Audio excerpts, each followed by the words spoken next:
A lovely and warm welcome. It's now time for the news on Hope Channel Zambia, media that changes lives. Headlines: Government rules out extension of IMF program. Sesheke Kazungula Road set for upgrades, assures Minister of Infrastructure. The Ministry of Education has ordered private schools to adhere to the 2026 academic calendar. Lusaka City Council warns owners of unregistered eateries, urges compliance.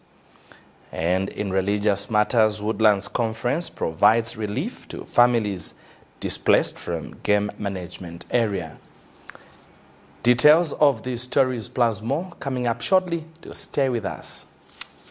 Welcome to Brave Gardens, the perfect venue for unforgettable moments. Whether it's a kitchen party, a dreamy outdoor wedding, a vibrant birthday celebration, or a fun-filled family day, Brave's Garden is the place to be. Brave Garden offers a beautiful outdoor space with a swimming pool, kids play park, and a peaceful environment for any events. We've got more than just space. Enjoy mouth-watering meals at our restaurant and bring the kids for school trips that blend fun and learning. Spacious, scenic outdoor setting, sparkling swimming pool, fun-filled kids play park, friendly staff, and flexible packages. At Brave Gardens, quality doesn't break the bank. We offer flexible packages at affordable rates to make your day special and stress-free. Nested in a serene and secure environment, Brave's Garden offers the perfect backdrop for memories that last a lifetime. Why wait? Come spend your day at Brave Gardens. Situated just 24 kilometers from Lusaka CBD off Kafue Road. Call or WhatsApp us now to book your date or schedule a visit on 0977 321 919 or 0966 758 693 or 0773 198 960. Brave's Garden. Let us help you host your special day the brave way.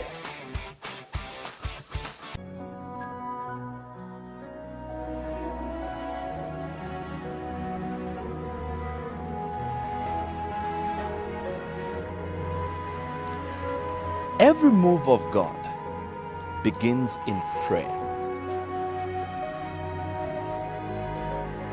This January, God is inviting His people back to know Jesus as our living Savior.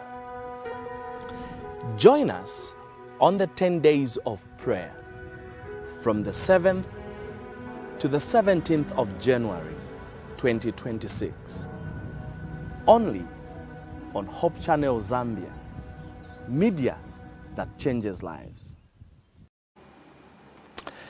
Thank you so much for joining us with the news in detail. I'm Bright Sinkos.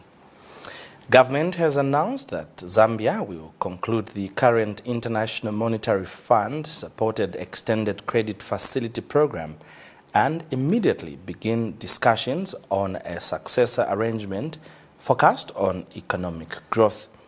Speaking at a media briefing in Lusaka today, Minister of Finance and National Planning, Dr. Situmbeko Musokotwani, said government has decided to complete the sixth and final review of the existing ECF program, after which it will engage the IMF on a new longer-term program.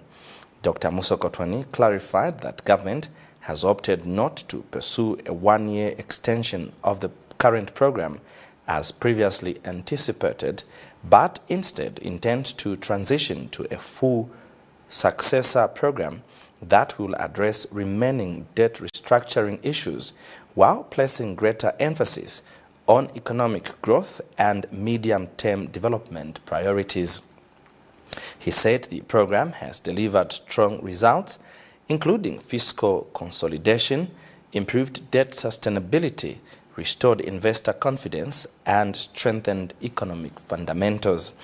According to IMF projections, economic growth is expected to exceed 5% in 2026, while inflation is projected to return to the target range within the next 2 years. For consideration and extensive consultations, the government has decided to successfully conclude the ongoing 6th and final review of the current arrangement. Immediately thereafter, the government shall engage with the IMF on a successor program. That successor program will still encompass issues of concluding Zambia's debt restructuring commitments so that it is fully accomplished. However, other evolving economic priorities, especially economic growth and other medium-term development needs, shall also be addressed in the successor program. In this context, the government has decided not to pursue a one-year extension of the current ECF program as earlier envisaged. Instead, we now intend to replace it with a full program that runs the full course. This decision should be understood as a reflection of program completion of the current program and transiting on to a successor program. The decision should not be misunderstood to mean there is disengagement taking place or weakening of the reform commitment. The Sesheke-Kazungula Road is set for major upgrades, with Infrastructure Minister Charles Milupi assuring the public that government is actively mobilizing resources to rehabilitate the vital transport corridor. Speaking during a joint media briefing in Livingstone with Tourism Minister Rodin Sikumba, Mr. Milupi acknowledged the challenges faced by motorists and local communities due to the deteriorating road, emphasizing that restoring it is a top priority. He highlighted the road's critical role in supporting trade, tourism, and regional connectivity, noting that improving the route will enhance economic activity in the area. Tourism Minister Sikumba also addressed concerns from residents in Livingstone's Maramba and Ngwenya communities about the poor state of local crossing points. He said government is working on sustainable interventions to improve accessibility and safety for affected communities. Both ministers reiterated that road infrastructure development remains a key part of broader government efforts to boost connectivity, facilitate commerce, and stimulate economic growth across the region. Therefore, Livingstone to be a real tourist attraction, infrastructure that's got to correspond to that status. And infrastructure talks about housing, talks about roads, talks about bridges, and all these things. It talks about cleanliness. And I note, Mayor, that I think in certain parts of Livingstone, I think you have achieved that cleanliness. But if you go down to the hinterland, maybe we need to do a bit more. In terms of these washed away bridges, it is government policy that no community must be cut off from the rest of the community. So when that happens, it becomes an emergency, it becomes an urgent matter to the Livingstone, Kazungula, Mwandisi, Sheke, Katimamuyo roads, which were actively promoting under PPP. There has been a requirement that we create a diversion from just east of Livingstone, that we have a road that goes round, maybe past the airport, and joins the main Nakatindi road elsewhere, so that traffic, heavy loaded traffic, can then be diverted away from the city center, so that the comfort that the connector is talking about. Because you cannot be very comfortable if every time there's a 30-ton truck passing and you are trying to eat your hamburger and so on. So that will be done. These things take a bit of time, but they are engaging our minds. We're not sleeping. Together with the state of the Sisheke Road, we are fully aware of that. And core to this briefing is obviously the disaster that was experienced during our festive season for our two crossing points, that of the Maramba-Gibuyu Bridge and that of Namatama. And that suffices to saying that we've got other crossing points, obviously, that were affected. But we were looking at the severity of the problem, and indeed, Honorable Minister here with us present did indicate to me that these are some of the issues that we're going to look into. And I just want to also indicate to you that when I went to inspect the sites not so long ago, I didn't indicate to you members of the media that I was going to, for lack of a better term, Honorable Minister, I was going to drag the Minister of Infrastructure together with the Minister of Water, but unfortunately the Minister of Water was unable to accompany us. Now, that for us as government, we work in what we like to call a one government policy. We are looking at opportunities on how we can meet minds to be able to mitigate some of the challenges that we're faced with. And we're very lucky, members of the media, that our very own Minister of Infrastructure is not only a seasoned businessman, but he's actually an astute engineer who should be able to now guide us on how best we could be able to work around some of these issues that we're talking about.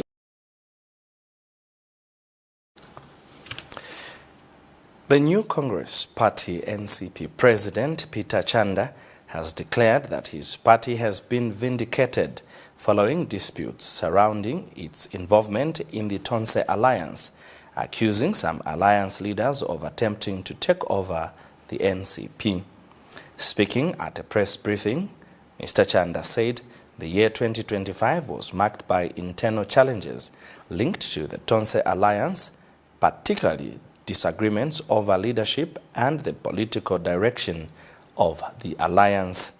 He explained that the new Congress Party had previously been agreed upon as the special purpose vehicle for elections under the Tonse Alliance, a decision, he says, was resolved during meetings presided over by the late former Republican President Edgar Lungu. Chanda said tensions escalated when proposals emerged to open the selection of the alliance chairperson to all political parties, a move he described as being contrary to the original understanding under which the alliance was formed.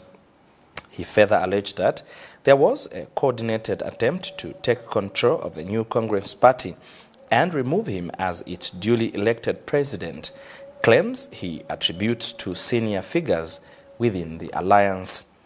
Mr. Chanda dismissed accusations that his withdrawal from the alliance was motivated by financial inducements, insisting his decision was based solely on protecting the party's autonomy. That today, the accusations that have been labeled on NCP, the mud that has been thrown on NCP, today I want to say to the Zambian people that we stand vindicated. As you can see for yourself, it is the biggest slap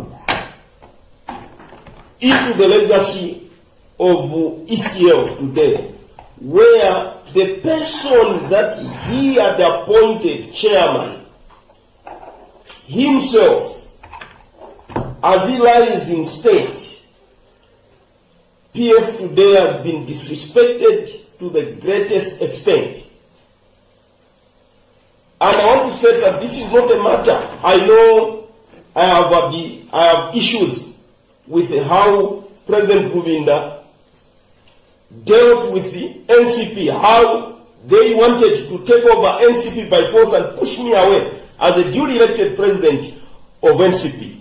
For your own information, and for the Zambian people's own information, I was elected on the 9th of May 1st as president of NCP in 2021. I was among the presidential candidates.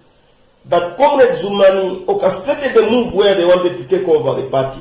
And today, all of you Zambian people, you can be able to see that my decision to move out of Tonse was not based on the fact that I was paid by any entity. I was paid by Makebi or I was paid by the ruling party. It was the plot by Comrade Zumani. And that plot which he has now fully executed on the PF. They've taken away Tonse from them. And these are people that stood on the podium in Chawama and were insulting NCP. Just before we take a break, the Ministry of Education has directed all private schools following the Zambia national curriculum to comply strictly with the official 2026 school calendar. Permanent Secretary for Education Services, Dr. Kelvin Mambwe, said some private schools had opened on the 5th of January ahead of the official start of Term 1, which is scheduled for 12th January 2026. He described the early opening as a disregard for the ministry's regulations and guidance. Dr. Mambwe reminded all schools that under the Education Act of 2011, the ministry is responsible for determining the academic calendar, including the start and duration of terms and the academic year. He said only international schools or those with written approval to follow an alternative curriculum are exempt. The ministry has now instructed the schools that opened early to close immediately and resume classes on 12th January. Failure to comply, the Permanent Secretary warned, could lead to the revocation of operating licenses. Education standards officers have been deployed to monitor compliance across the country. Dr. Mambwe emphasized that the ministry values its partnership with the private sector in providing quality education and called for collaboration to ensure adherence to national standards and regulations. We take a break. More stories on the other side. To stay with us. I'll be right back.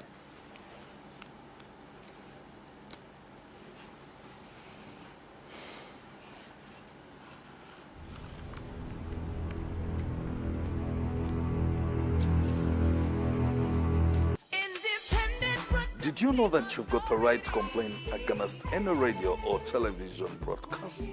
Did you also know that every radio or television station has an obligation to respond and address your complaints when aggrieved?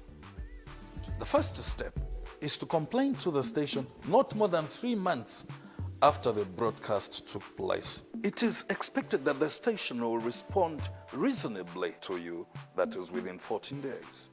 If not satisfied, then escalate your problem to the Independent Broadcasting Authority. We're at Mass Media Complex, Ali King Carter Road, PO Box 32475, Lusaka, or call us on +260 211 250589 or visit our website at www.iba.org.zm. IBA, promoting ethical and professional broadcasting.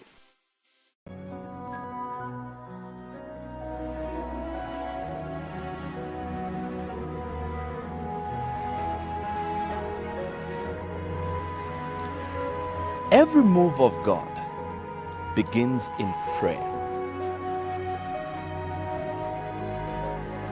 This January, God is inviting His people back to know Jesus as our living Savior. Join us on the 10 days of prayer from the 7th to the 17th of January 2026. Only on Hope Channel Zambia, media that changes lives.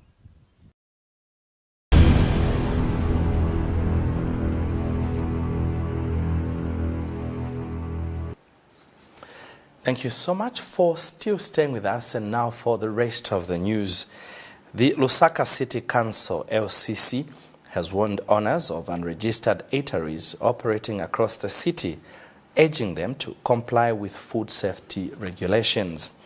LCC Public Relations Manager Chola Mwamba, in a statement to Hope News, said the council is concerned about the rise of illegal restaurants operating in contravention of the Food Safety Act No. 7 of 2019.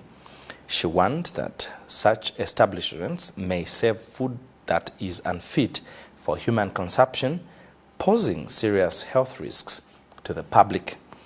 Ms. Mwamba called on restaurant owners to immediately formalize their businesses with the council's public health department and operate only from approved premises. She added that the council will continue routine inspections and any establishment found operating illegally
Sincere apologies for that. The Lusaka City Council, LCC, has warned owners of unregistered eateries operating across the city, urging them to comply with food safety regulations.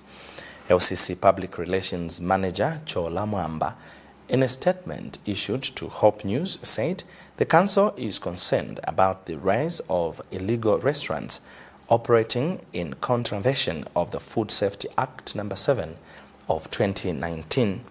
She warned that such establishments may serve food that is unfit for human consumption, posing serious health risks to the public. Ms. Mwamba called on restaurant owners to immediately formalize their businesses with the council's public health department and operate only from approved premises. She added that the council will continue routine inspections and any establishment found operating illegally will face legal actions. Members of the public have also been advised to eat only from restaurants certified by the council to reduce the risk of foodborne illnesses. The Lusaka City Council reaffirmed its commitment to protecting residents' health by ensuring that only safe and certified food is served within the city. Council has observed with concern the mushrooming of illegal restaurants operating across the city in contravention of the Food Safety Act No. 7 of 2019. In order to protect members of the public from consuming uncertified food that may be unfit for human consumption, the local authority strongly urges restaurant owners to comply with the law.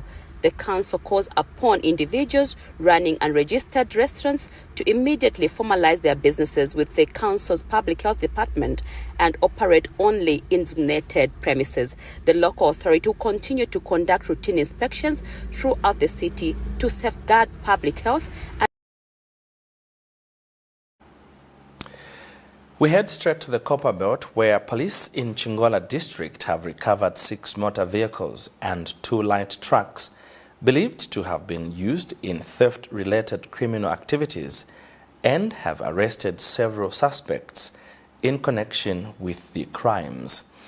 The recovered vehicles were today displayed at Chingola Central Police Station, where Copperbelt Province Police Commanding Officer Mwala Yuyi confirmed that 4 suspects have so far been apprehended. Among those arrested is a suspected buyer of stolen property and an alleged ringleader of the criminal syndicate.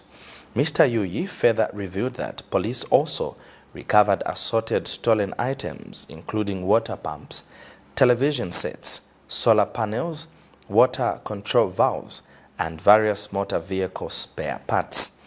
He said preliminary investigations indicate that the items were being traded through an organized and illegal market for stolen goods operating within the district. Mr. Yuyi explained that police intensified allegiance-led operations and systematic patrols following an increase in theft cases, particularly during the festive season.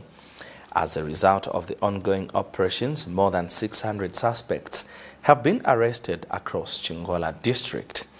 He warned that police will not relent in their fight against crime, adding that suspects currently in custody are expected to assist officers with information that may lead to further arrests as efforts continue to dismantle the illegal market. Details are in this report.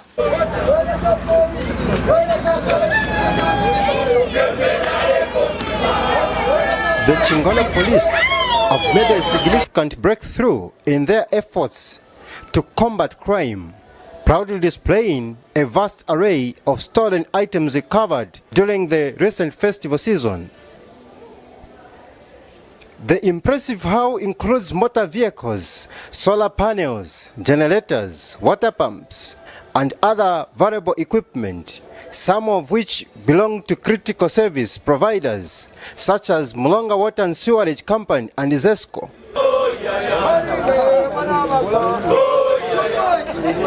The Copperbelt Commissioner, Mr. Yuyi, took the opportunity to commend the police team for their tireless efforts in ensuring the community's safety during the festival period.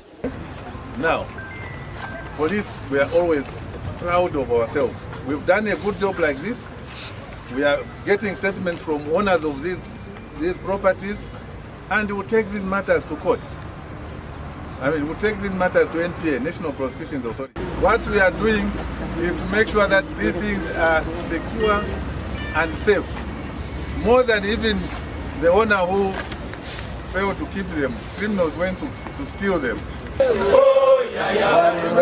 The police worked tirelessly to make sure our community is safe. So you can see, these are some of the goods that I cannot even name because I don't know them. Mr. Yuyi said, emphasizing the team's commitment to maintaining law and order. The recovered items have already begun to be identified by their rightful owners, with Mulonga Water and Sewerage Company and other community residents coming forward to reclaim their stolen property. The police's swift action has brought relief to many, and it's evident that the stolen items were being used to facilitate further crime, including theft. This is Akne Msonda, reporting for Hope Channel Zambia in Chingola. Thanks, Akne, for that report. And now we head straight to the Eastern Province, where the private sector in Lumezi district has stepped in to support families affected by recent floods in Kazembe area of Eastern Province. Sealand Mining Limited has donated relief items valued at 200,000 kwacha to help communities displaced when the Lumezi and Lundazi rivers burst their banks, submerging homes and farmland, affecting 78 households, totaling to 398 people. The donation includes 210 kilogram bags of milimew, 1,000 kilograms of beans, 200 blankets, 80 mosquito nets, and 30 boxes of chlorine. Speaking at the handover ceremony, Sealand Mining Director Thomas Mushiwe said the company was motivated to support government efforts in addressing the humanitarian crisis and assisting the flood victims. Receiving the donation on behalf of Acting Lumezi District Commissioner Marvin Malasha, District Accountant Chris Nyoni thanked the company for its timely intervention, noting that the relief items will go a long way in easing the suffering of the affected families. Zanis's Patrick Soko now gives us details in this report. The private sector in Lumezi District has responded to the call by Vice President Mtalina Lumango for cooperating partners to come on board and support flood victims in Kazembe area of Eastern Province. The floods have displaced 78 households, translating into 398 people after the prolonged rainfall caused the Lumezi and Undazi rivers to burst their banks. Government, through the Disaster Management and Mitigation Unit, DMMU, has since been providing relief support, including food supplies and tents to affected families. Sealand Mining Limited, which operates in Mwanya Chiefdom in the Lumezi Valley, has now joined relief efforts by donating assorted items valued about 200,000 kwacha. The donation includes 210 kilogram bags of mini meal, 200 blankets, 1,000 kilogram bags of beans, 80 mosquito nets, and 30 boxes of chlorine. Very eager to see that everyone can come on board. Let's help the government. The president, his excellent Akainde Ichirema, has shown us that, look, he's really saddened with the development. By him taking a step, let every Zambian take a step. And one of them we've taken a step. We hope any other contribution that can come from any other wisher, I'm sure the Lumezi district will have it easy. We thought this is a wise decision for us to do, because without the people of Mwanya or Kazembe and Chitungu, the most affected areas, then there's no mining. There are no people to work, because we need those people to be actually working on it. Meanwhile, receiving the donation on behalf of Acting Lumezi District Commissioner Marvin Malasha, District Accountant Christopher Nyoni thanked the mining firm for the timely gesture. That Her Honor the Vice President was here immediately the disaster happened, and DMMU is on the ground to assist these people, and we are really grateful even as a district that this donation has come through, and we're also grateful for the way the government, the central government has responded. That's why we are calling on board each and every person who can assist to come on board. Patrick Soko, Zanis News, Lumezi District, Eastern Province. And finally, now we turn our focus to some religious matters where families displaced from a game management area over a year ago in an area known as Manzi Ozizila are still struggling to rebuild their lives after they were officially declared illegal settlers and displaced from the area. The displacement also affected religious life in the area, with 4 local Seventh-day Adventist churches closing as a result of the relocation, leaving congregants without nearby places of worship. In response to the humanitarian needs of the displaced families, the Woodlands Conference Executive Committee of the Seventh-day Adventist Church resolved to provide emergency assistance to those affected.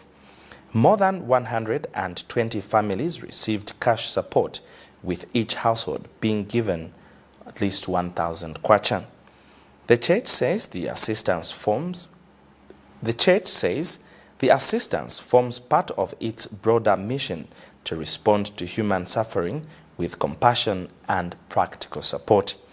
Speaking after the handover, Woodlands Conference Chief Financial Officer Elder Jawit Mudenda said it was not enough for the church to focus only on preaching, but also important to actively participate in alleviating the difficulties facing affected communities. And Woodlands Conference President Dr. Daniel Junga said a total of 120,000 kwacha had been distributed as relief to the displaced families. He expressed hope that by God's providence, the affected families would eventually find permanent and secure places to live with assurance and hope. The Communications Department of the Woodlands Conference compiled this report.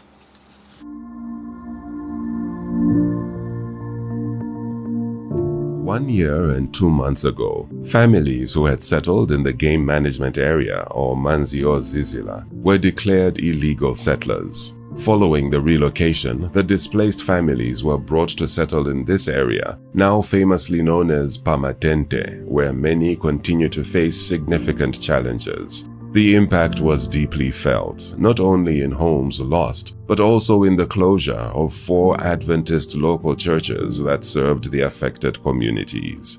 Recognizing the urgent humanitarian need, the Woodlands Conference Executive Committee of the Seventh-day Adventist Church took deliberate action to support the affected families. In a show of compassion and solidarity, Woodlands Conference provided emergency assistance to more than 120 affected families, with each family receiving a token of aid amounting to 1,000 kwacha. The aid comes as part of the church's broader mission to respond to human suffering with compassion and practical support. naongazikomo kuli Woodlands Conference yamene yakwanisa kutandiza abantu bamene wanapishiwa ku area ya Manzi Zizila. Evangelism is not enough.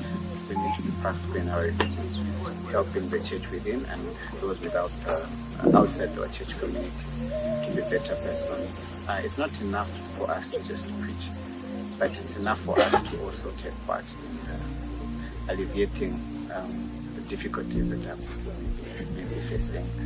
We may not provide the lasting solution to the situation, but we're glad that this will go a long way in helping them to settle down as they find a new place for them to settle. So we are glad that we have given 120,000 kwacha to these families just as a relief in their situation.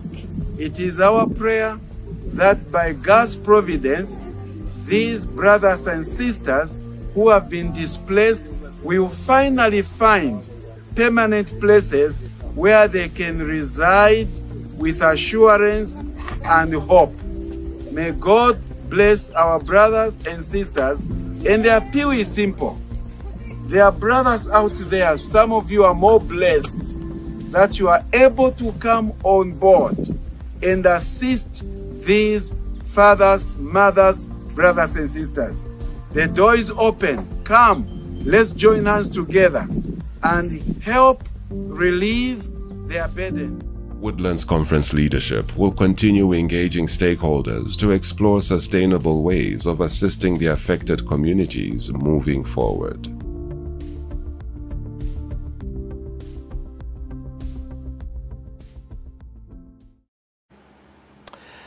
That will do for today's edition of Hope News. But before we go, let's recap on stories that made headlines. Government rules out extension of IMF program.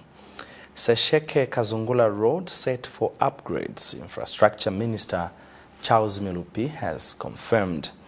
Ministry of Education has ordered private schools to adhere to the 2026 academic calendar. Lusaka City Council warns owners of unregistered eateries as it urges compliance.